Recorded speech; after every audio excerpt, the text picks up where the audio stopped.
Hello friends, welcome to my YouTube channel. ಇವತ್ತಿನ ವಿಡಿಯೋದಲ್ಲಿ narcotics control bureau ಏಜೆನ್ಸಿನಲ್ಲಿರುವ ಖಾಲಿ ಇರುವ ಹುದ್ದೆಗಳ ಬಗ್ಗೆ ಮಾಹಿತಿಯನ್ನು ನೋಡೋಣ. ಹುದ್ದೆ ಹೆಸರು ಸ್ಟಾಪ್ ಕಾರ್ ಡ್ರೈವರ್. ಒಟ್ಟು ಹುದ್ದೆಗಳು 21 ಹುದ್ದೆಗಳು.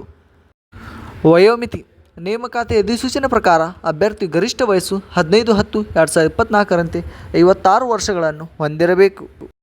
ಅರ್ಜಿ ಶುಲ್ಕ ಅರ್ಜಿ ಸಲ್ಲಿಸುವ ಅಭ್ಯರ್ಥಿಗಳಿಗೆ ಯಾವುದೇ ಅರ್ಜಿ ಶುಲ್ಕ ಇರುವುದಿಲ್ಲ. ವಿದ್ಯಾರ್ಹತೆ ನಾರ್ಕೋಟಿಕ್ಸ್ ಕಂಟ್ರೋಲ್ ಬ್ಯೂರೋ ಅಧಿಕೃತ ಅಧಿಸೂಚನೆ ಪ್ರಕಾರ ವಿದ್ಯಾರ್ಹತೆಯನ್ನು ಪೂರ್ಣಗೊಳಿಸಿರಬೇಕು.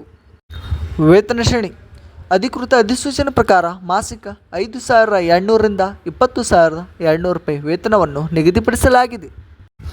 ಆಯ್ಕೆ ವಿಧಾನ ಅಭ್ಯರ್ಥಿಗಳನ್ನು ಡ್ರೈವಿಂಗ್ ಟೆಸ್ಟ್ ಮತ್ತು ಸಂದರ್ಶನ ಮೂಲಕ ಆಯ್ಕೆ ಮಾಡಲಾಗುತ್ತದೆ. ಅರ್ಜಿ ಸಲ್ಲಿಸುವ ವಿಳಾಸ ಅಭ್ಯರ್ಥಿಗಳು ಈ ಕೆಳಗಿನ ವಿಳಾಸಕ್ಕೆ ಕೊನೆಯ ದಿನಾಂಕ ಒಳಗಾಗಿ ಅರ್ಜಿ ನಮೂನೆಯನ್ನು ಕಳುಹಿಸಬೇಕು.